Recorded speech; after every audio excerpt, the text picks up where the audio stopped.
Good morning दोस्तों, नुब्रा से और हमारी लद्दाख सीरीज़ के 6th एपिसोड में आपका स्वागत है। और दोस्तों आज है हमारा डे 4 और हमारी होटल से ये व्यू देखिए, सामने ही बुद्धा स्टैचू दिख रहा है। बहुत ही सुंदर नज़ारे हैं और हम तैयार हो चुके हैं और नीचे जाएंगे नाश्ता करने के लिए।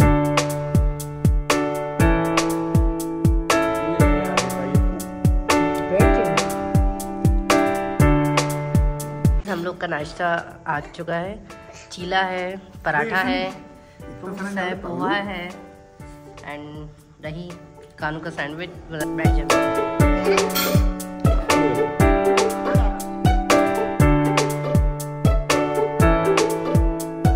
और दोस्तों चाय नाश्ता हमारा हो चुका है और आज की डेस्टिनेशन रहेगी हमारी थांग विलेज, जो कि भारत का आखिरी विलेज है। और रास्ते में बहुत सारे इंटरेस्टिंग पॉइंट पड़ेंगे जो हम आपको एक एक करके दिखाएंगे और जिसमें बहुत ज़्यादा मज़ा आने वाला है। और दोस्तों आप देख सकते हैं पानी अभी भी आ रहा है। मौसम 3 दिन के लिए काफ़ी ख़राब था। एक वेदर फॉरकास्ट भी मिला था हमें, जिसमें अभी 1 दिन और लगेगा मौसम को क्लियर होने में। लद्दाख में घूमने के लिए मौसम का अच्छा होना बहुत ज़रूरी होता है। और दोस्तों इस समय हम प्रे कर रहे थे भगवान से कि काश मौसम सही हो जाए, क्योंकि जब तक हम हाले पहुँचेंगे तब तक मौसम साफ़ हो जाना चाहिए, अदरवाइज़ हमें स्टार गेजिंग का मौका नहीं मिल पाएगा। दोस्तों मैं आपको बताना चाहूँगा कि लगभग 10:30 बजे हमारा ब्रेकफास्ट हो गया था और हम निकल गए थे।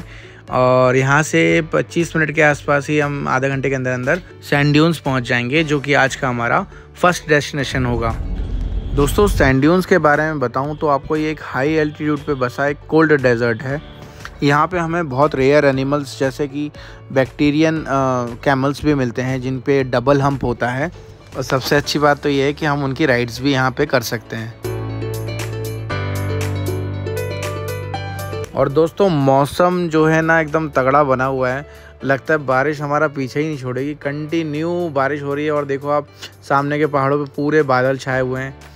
लद्दाख एक बहुत अच्छी जगह है, बहुत खुशनुमा जगह है, मगर ना कभी कभी जब मौसम बिगड़ता है ना तो यहाँ पे जो पर्यटक होते हैं वो परेशान हो सकते हैं। ऐसा मैंने फील किया है यहाँ पर, क्योंकि हमारे लास्ट 2-3 दिन ना थोड़े से जो अनईजी टाइप गए हैं वो सिर्फ मौसम की वजह से ही हैं। अदरवाइज़ यहाँ पे लोग बताते हैं कि बहुत ही ज़्यादा मज़ा आता है। अभी बाहर काफ़ी तेज़ ठंडी हवाएं भी चल रही हैं, तो देखते हैं आगे क्या होता है।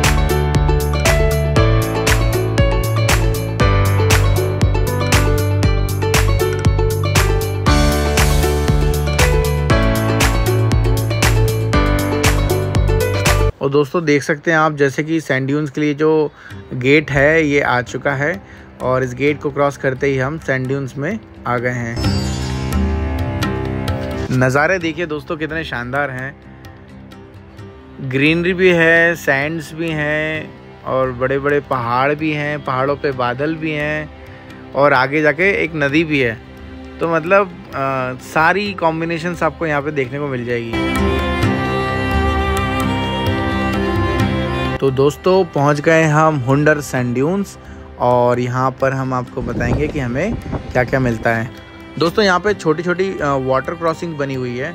यहाँ पे पूरी वाटर कैनाल चल रही है, जिसको क्रॉस करने के लिए लकड़ी के ब्रिजेस बनाए हैं लोकल्स ने।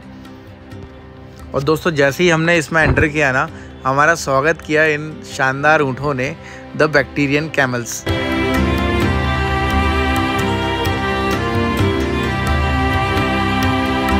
यहाँ पे श्रद्धा का कहना है कि मौसम बहुत ज़्यादा ख़राब था, तो इसलिए जो हमारी कैमल राइड थी वो अभी बंद है। और अभी आज ही नहीं, लास्ट 3 दिनों से बंद है।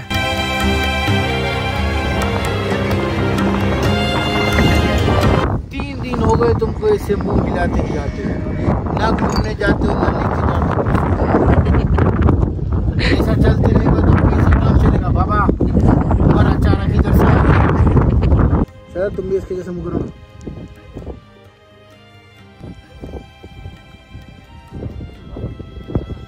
वाह, उसने बंद कर दिया, तुम ज़्यादा अच्छा कर रही हो। फिर हमने सोचा राइड नहीं कर पाए तो कोई बात नहीं, कुछ फ़ोटो ही खिंचा ले इन स्पेशल कैमल्स के साथ। आप देख सकते हैं इनके डबल हम्प को। कान्हा इस समय दोनों हम्प के बीच में बैठा हुआ है। वर्ल्ड में एकमात्र जगह यहाँ डबल हम्प कैमल की राइड की जाती है। बहुत सारी चीज़ें रेयर है, याक यहीं मिलेगी, डबल हम्प कैमल यहीं मिलेगा।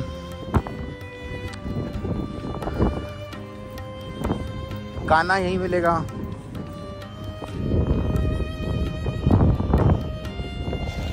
दोस्तों नज़ारे इतने शानदार थे कि देखने का मन बार बार हो रहा था, यहाँ से जाने की इच्छा नहीं हो रही थी। उसी समय मैंने एक बात को नोटिस किया कि यहाँ पे कुछ लोग ना कचरा बीन रहे थे, और जो सारा पॉलिस हैं और ये हैं, तो मैंने पूछा तो पाया कि यहाँ के जो लोकल गांव है वहाँ के सारे घरों से एक एक सदस्य यहाँ पे आया हुआ है और वो यहाँ पर सफाई का काम कर रहे हैं। तो दोस्तों एज अ टूरिस्ट हमारा भी कर्तव्य बनता है ये कि हम इनका सहयोग करें। भले ही हम इस टाइप से सहयोग कर सकते हैं कि हम वहाँ पे कचरा ना फैलाएं, तो इनका काम कम हो जाएगा, इनका बर्डन कम होगा।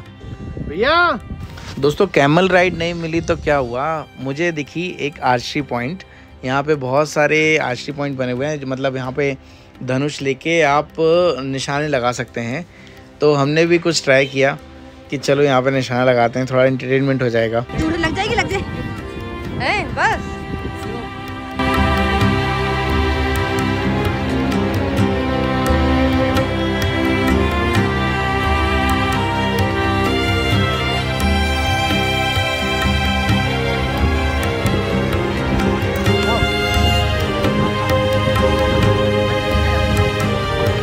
दोस्तों मेरा तो एक ही निशाना लग पाया 5 में से। एक्चुअली ना ठंड इतनी ज़्यादा थी कि हाथ पूरे सुन्न हो रहे थे, तो उतना ठीक से पकड़ा भी नहीं जा रहा था। तो इस वजह से अब जैसा भी था अच्छा ही रहा। बट एक बात बोल सकते हैं कि मौसम ना तबीयत से हमारे पीछे पड़ा हुआ है। मतलब यहाँ आए तो कैमल राइड्स नहीं मिल रही है, और भी काफ़ी सारी जगह हैं जो छूट रही हैं सिर्फ मौसम की वजह से। तो मौसम का अच्छा होना काफ़ी ज़्यादा इम्पोर्टेंट होता है लद्दाख में। दोस्तों थोड़ी सी निराशा थी कि कैमल राइड नहीं कर पाए, बट कोई नहीं, यहाँ पे घूमना ही बहुत अच्छी बात थी। यहाँ के सैंड ड्यून्स, रेत के टीले देखना और कैमल्स को देखना और इतनी अच्छी जगह पे विज़िट करना अपने आप में एक अलग ही एक्सपीरियंस था। अब चलते हैं हम अपनी नेक्स्ट डेस्टिनेशन की ओर, तुर्तुक विलेज।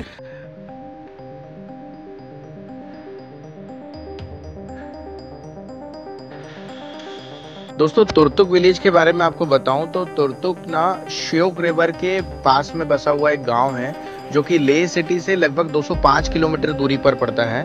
और तुर्तुक की इम्पोर्टेंट बात यह है कि 1971 के पहले तुर्तुक ना पाकिस्तान में हुआ करता था, और 1971 के लड़ाई के बाद अब पाकिस्तान का हिस्सा नहीं रहा है, अब वो इंडिया का हिस्सा है। जियोग्राफिकली देखें तो तुर्तुक ना बाल्टिस्तान क्षेत्र में आता है, और यहाँ के लोग बाल्टी, लद्दाखी और उर्दू जैसी भाषाओं का यूज़ करते हैं। ये मेनली एक मुस्लिम विलेज है, और तुर्तुक ना सियाचिन ग्लेशियर के एंट्री पॉइंट्स में से एक है, और पहले इसे सिल्क रूट का हिस्सा भी माना जाता था।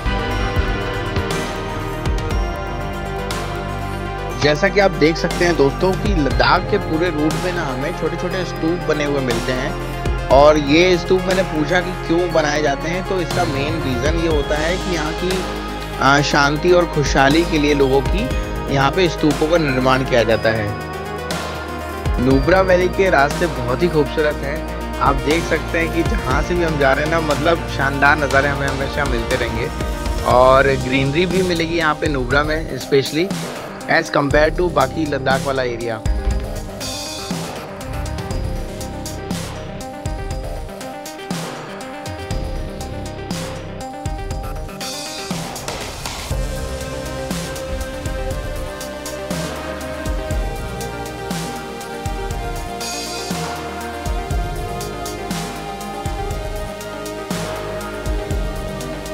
एक और अच्छी बात बताना चाहूँगा दोस्तों आपको कि ये पूरा नुब्रा वैली का जो एरिया है ना, ये पूरा बॉर्डर एरिया है। मतलब आप समझ सकते हैं कि यहाँ पे चाइना भी एक साइड है, एक साइड पाकिस्तान की बॉर्डर भी है।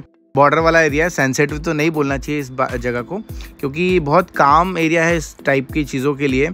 और जो बॉर्डर एरिया जनरली हमारा होता है तो वो थोड़ा सा तनावपूर्ण होते हैं, बट यहाँ पे ऐसा कुछ नहीं है, बहुत शांति है। अच्छा लगता है ये सब चीज़ें देखकर, और थोड़ा एक्साइटमेंट भी होता है कि ये चेक पोस्ट, बॉर्डर्स और फिर आपके बंकर्स, ये सब चीज़ें आपको यहाँ पे देखने को मिलती हैं।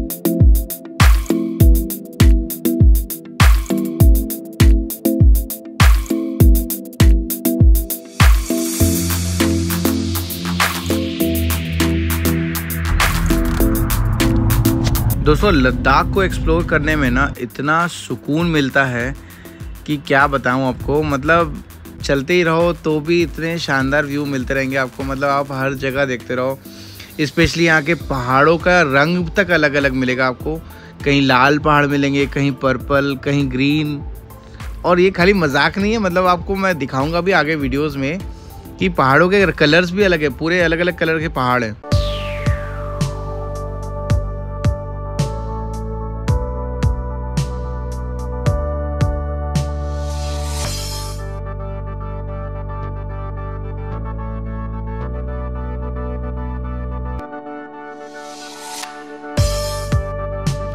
और दोस्तों रास्ते इतने खूबसूरत थे कि मन ही नहीं किया कि 1 मिनट के लिए पलके झपकाई जाए।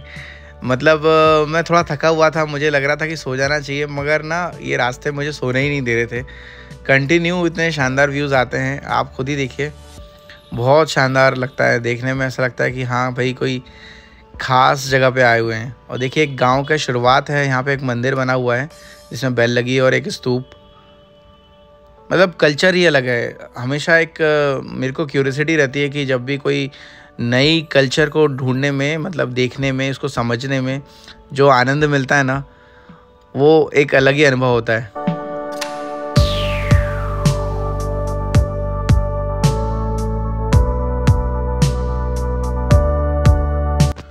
तो दोस्तों जिस गांव से अभी हम निकल रहे हैं, इस गांव का नाम है सुकरू और बहुत सुंदर गांव है।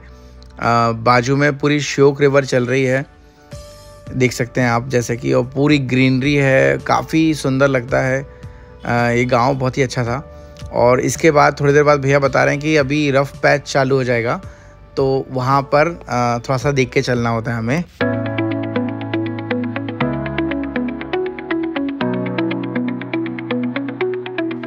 और दोस्तों देख सकते हैं आप, जिस पैच की मैं बात कर रहा था, थोड़ा रफ पैच है, वो शुरू हो चुका है यहाँ से। और भैया बता रहे हैं कि थोड़ा स्टोन फॉलिंग का भी डर रहता है ऊपर से। जो पहाड़ है ना वो थोड़े कच्चे से पहाड़ है, मतलब कि पूरे ठोस पत्थर नहीं है, इसीलिए यहाँ पे स्टोन फॉलिंग का डर रहता है। और दोस्तों देखिए बारिश शुरू हो चुकी है, और बारिश मतलब पीछे ही नहीं छोड़ रही हमारी। मतलब बारिश में क्या होता है, उतर के घूमना फिरना भी बहुत मुश्किल हो जाता है। और यहाँ पे एक और बड़ी मुश्किल है कि जब हम ऐसी जगह से जाते हैं ना, तो जो पत्थर ऊपर से गिरते होते हैं तो नॉर्मली तो धूल उड़ते हुए दिखती है, तो हमें समझ में आ जाता है। बट बारिश में ना वो समझ में नहीं आता, क्योंकि धूल जम जाती है ना, इस वजह से दिखाई नहीं देते कि पत्थर गिर रहे हैं और सडनली गिरता है। दोस्तों आप देख सकते हैं यहाँ पे कंस्ट्रक्शन चल रहा है एक ब्रिज का, और नया ब्रिज तैयार किया जा रहा है। भैया ने बताया कुछ टाइम पहले यहाँ पे एक हादसा भी हो चुका है। पूरी बस जो थी हमारे सोल्जर्स की, वो यहाँ पर एक्सीडेंटली गिर गई थी, तो जिसकी वजह से बहुत डैमेजेस भी हुए थे। और अभी इसीलिए यहाँ पर एक नया कंस्ट्रक्टेड ब्रिज बन रहा है।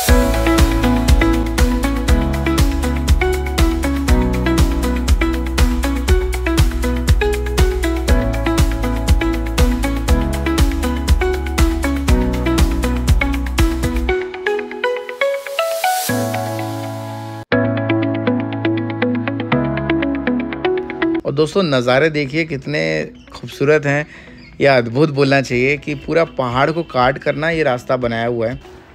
और यहाँ से निकलते समय ऐसा लगता है कि जैसे पहाड़ एकदम सिर पे लटके हुए हैं और कभी भी गिर सकते हैं। बड़ा खतरनाक या बोलना चाहिए रोमांचक रास्ता है ये। और ये देखिए मेरे राइट हैंड साइड पे आप ब्रिज देख रहे हैं, ये अभी न्यूली कंस्ट्रक्टेड ब्रिज है, जो कि अभी कुछ ही टाइम में कंप्लीट हो जाएगा। और होपफुली आप जब भी आएँ तो मे बी यहीं से ये नए ब्रिज से ही होके आएँ।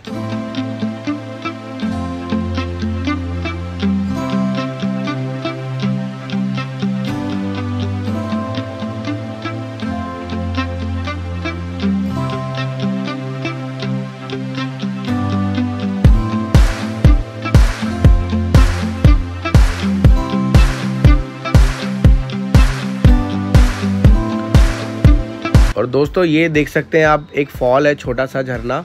और पूरे लद्दाख के रास्ते में अभी तक में हमको ये फर्स्ट झरना दिखा है जो इसी रास्ते पे मिला है।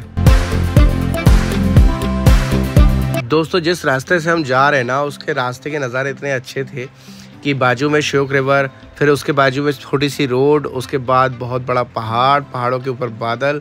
ये कॉम्बिनेशन ना एकदम मस्त लग रहा था और मन किया कि एक मस्त वाला ड्रोन शॉट ले लेना चाहिए जिसमें आपको पूरा व्यू कैप्चर होगा और जिसे देखने में मज़ा आ जाना है। तो दोस्तों पेश है आपके लिए शानदार ड्रोन शॉट।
दोस्तों ड्रोन शॉट कैसा लगा कमेंट में ज़रूर बताइएगा।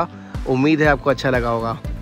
ड्रोन शॉट लेने के तुरंत बाद ही हम आगे चल दिए और देखिए एक शानदार सा पुल आया हुआ है। यहाँ पे लद्दाख के बहुत सारे रीजन्स में BRO ने इस टाइप के ही पुल बनाए हैं और यहाँ पर चलने से जो लकड़ियों की आवाज़ आती है ना, वो बहुत ही डरावनी होती है। एक बार आप भी उस आवाज़ को सुन के देखिए। इस पुल पर ना एक बार में एक ही व्हीकल पार कर सकता है, मतलब वो फर्स्ट व्हीकल जब तक निकल नहीं जाता तब तक हम आगे नहीं जाएंगे।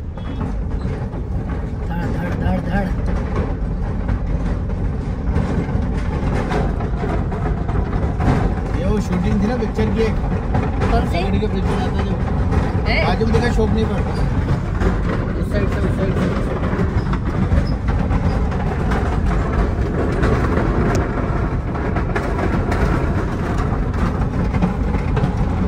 दोस्तों लद्दाख की वाइब ही अलग है और हम फील करते हैं कि हम लकी हैं जो यहाँ पर आ गए। इस ब्रिज को क्रॉस करना भी अपने आप में एक बहुत ही शानदार फीलिंग थी। एक अलग ही अनुभव का एहसास होता है ब्रिज के ऊपर चलते हुए।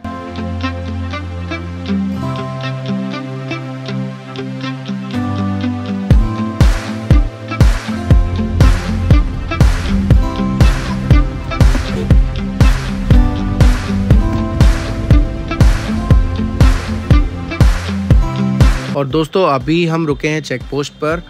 श्योक नदी के बाजू में ही एक चेक पोस्ट बनी हुई है और आप देख सकते हैं ये दोनों पहाड़ों के बीच में से श्योक नदी निकल रही है और जा रही है। अभी आगे पाकिस्तान की तरफ ये चली जाएगी।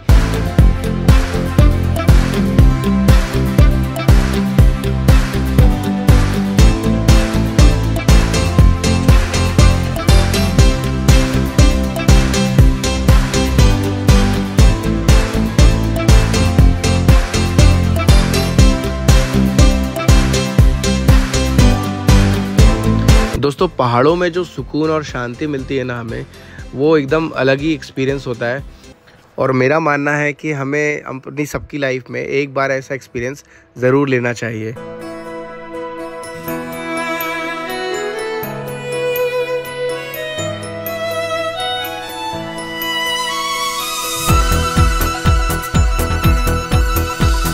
और दोस्तों जैसा कि हमारे ड्राइवर भैया ने अभी बताया हमें कि ये जो आप मैदान देख रहे हैं ना, ये रोड जो जा रही है, बस इसी जगह पर हमारा पहले LOC हुआ करता था और 1971 के बाद अब हमारा एरिया एक्सटेंड हो गया है और हमारे लिए एज ए टूरिस्ट के लिए भी आगे का एरिया खोल दिया गया है, जहाँ तक हम थांग तक हम जा सकते हैं, जो कि अभी लास्ट विलेज है अभी इंडिया का, और हम वहाँ से इंडिया और पाकिस्तान की बॉर्डर को भी देख सकते हैं। इवन पाकिस्तान के गांव को भी वहाँ से देखा जा सकता है। और दोस्तों आप देख सकते हैं कि हम एंटर करने जा रहे हैं एक विलेज में और इस विलेज का नाम है बोगदांग विलेज। आपको बताना चाहूँगा कि बोगदांग विलेज 1971 के पहले भारत का लास्ट विलेज हुआ करता था और इस विलेज ने 1947 से 1948 के बीच में जो फर्स्ट वॉर हुई थी कश्मीर के लिए, उसमें एक बड़ी भूमिका निभाई थी। और उसके बाद 1971 की वॉर के बाद हमारा एरिया एक्सटेंड हुआ, जो कि बोगदांग से हटकर अब थांग विलेज तक जा चुका है। और आपकी जानकारी के लिए मैं बता दूं कि इस युद्ध के दौरान जो भारत पाकिस्तान के बीच में हुआ था, भारत ने मतलब हमने लगभग 15,010 स्क्वायर किलोमीटर का एरिया अपने कैप्चर लिया था। और फिर शिमला समझौते के दौरान काफ़ी सारी लैंड इन्हें वापस दी थी एज अ गुडविल, जो कि लगभग 13,000 स्क्वायर किलोमीटर से भी ज़्यादा थी।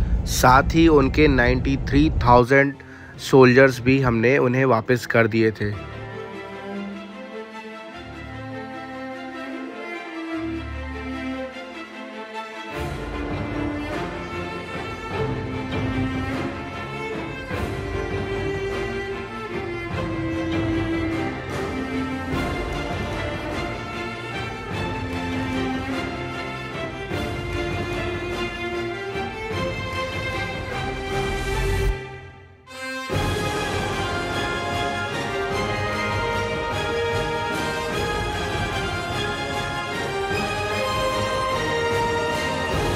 दोस्तों आपने देखा ही होगा रास्ते में श्योक रिवर का बहाव कितना ज़्यादा तेज़ था यहाँ पर। और एक बात और मुझे याद आ रही है, तुर्तुक के बारे में आपको एक कुछ जानकारी देना चाहूँगा। तुर्तुक ना भारत का पहले से ही हिस्सा हुआ करता था, मगर जब 1947 से 1948 के बीच में लड़ाई हुई, उस समय पाकिस्तान ने तुर्तुक पे नियंत्रण पा लिया था। और फिर हमने सन 1971 मतलब 1971 की लड़ाई के बाद वापस तुर्तुक को अपने कंट्रोल में लिया। और आपको बताना चाहूँगा कि ये सारी लड़ाई केवल 3 दिसंबर से 16 दिसंबर के बीच में ख़त्म हो गई थी पूरी की पूरी। और इसी के बीच में 93,000 सैनिक और लगभग 15,010 स्क्वायर किलोमीटर की ज़मीन हमने अपने कब्जे में ले ली थी। तो दोस्तों इससे हमें ये पता चलता है कि हमारी इंडियन आर्मी के पास किस तरह से शूरवीर काम करते हैं और उनके जज्बे को एकदम सलाम है। और एक और उदाहरण मिलता है हमारे भारत की प्योर सोल होने का, कि इतनी दानशीलता कि 13,000 स्क्वायर किलोमीटर की ज़मीन उन्हें वापस दे देना जीतने के बाद, और 93,000 सैनिकों को भी वापस लौटा देना, ये किसी आम देश का काम नहीं हो सकता, ये केवल भारत ही कर सकता है। जैसा कि दोस्तों आप देख सकते हैं कि हम तुर्तुक में एंटर कर रहे हैं और तुर्तुक हम आपको दिखाएंगे लौटते समय। अभी हम डायरेक्टली जाएंगे थांग। और देखिए छोटा सा बोर्ड दिख रहा है, यहाँ पे आपको लिखा हुआ है वेलकम टू तुर्तुक। बड़ा ही खूबसूरत सा गांव है तुर्तुक। और यहाँ पे भी आपको कुछ स्टेज वगैरह मिल सकते हैं, आप अगर रुकना चाहें यहाँ तो मील्स भी आपको मिल जाएंगे अच्छे से। आप यहाँ पे फूड वगैरह भी ले सकते हैं और एप्रिकॉट्स आपको मिलेंगे, ड्राई फ्रूट्स मिल जाएंगे। यहाँ पे आप कुछ शॉपिंग्स भी इस टाइप से कर सकते हैं।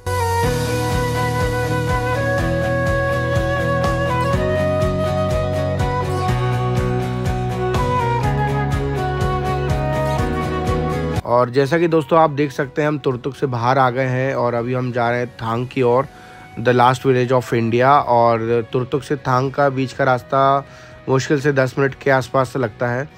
10 से 15 मिनट में हम थांग पहुंच जाएंगे और वहां आपको दिखाएंगे बॉर्डर एरिया और बंकर्स और उस पर बाकी सारी चीज़ें जो हम वहाँ पे देख सकते हैं। और पहाड़ों के रास्ते में काफ़ी सारे ब्लाइंड टर्न्स भी होते हैं, जैसा कि आपने देखा सामने से गाड़ी आई, अचानक से दिखी और फिर दोनों गाड़ियों ने स्लो किया।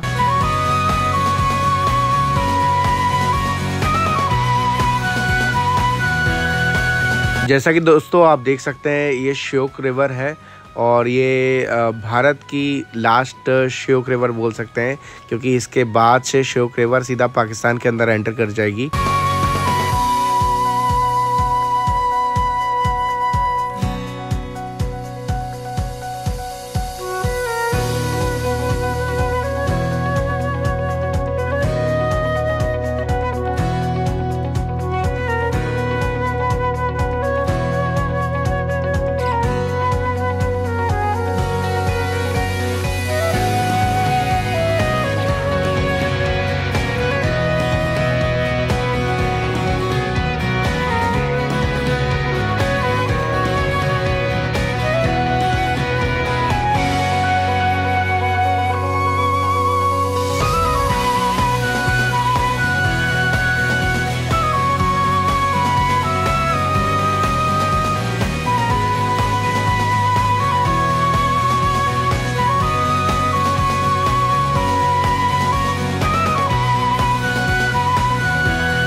तो दोस्तों आप देख सकते हैं रिस्ट्रिक्टेड बॉर्डर एरिया, यहाँ से शुरू हो जाता है सेंटिमेंट्स ऑफ श्योक।